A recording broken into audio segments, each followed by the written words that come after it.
Now for what's trending in true crime, Kaitlin Armstrong is back in the headlines as her plastic surgeon speaks out on NBC's Dateline. In last week's episode of The Nighttime Stopped, Dr. Jorge Badia outlined the face-altering surgery that he performed on Armstrong, all while the now convicted killer was on the run from U.S. Marshals. She was maybe a little bit shy. She didn't talk too much. I needed to take some pictures, some pre-op pictures, because I do that for all the patients just to have it before and after. She didn't want me to do that, so that was like an issue, but she told me, okay, doctor, you can take pictures, but only with my cell phone. So that's the only thing that it was just a little bit weird in the day of the surgery, just minutes before the surgery. Dr. Badia also says he did lip filler and a nose job for Armstrong, who used the name Allison Page for her surgery.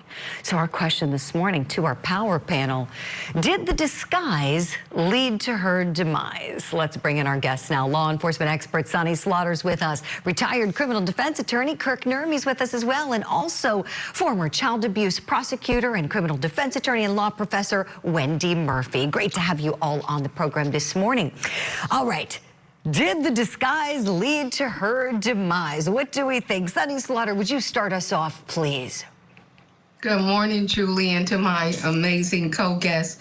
Absolutely, because, it's very suspicious that she didn't want to take the pictures. The doctor could have actually taken them while she was asleep. But when somebody comes to get work done and they want to do something that's so out of character and so outside of the box, I think this was an absolute cover-up. She got caught, and well, she absolutely looks different. It still did not hinder her capture or her prosecution. I love what you're saying there, Sonny. Wendy Murphy, to you next, please. Your thoughts on this? Yes, I agree, and would just add that the case was so strong already. I don't know why she bothered, unless she wanted to look good when she went to prison. Consciousness of guilt is such an important component of criminal trials. Prosecutors don't have to prove it, but when they have evidence that shows consciousness of guilt, boy, does that help. And there's nothing better than when a defendant tries to change their appearance. Sometimes it's growing a beard, shaving a mustache, dyeing their hair. This was pretty extreme, but boy, it was the nail in the coffin in terms of proving her guilt. I just agree that it wasn't necessary. The evidence against her was overwhelming. Right, Wendy, exactly.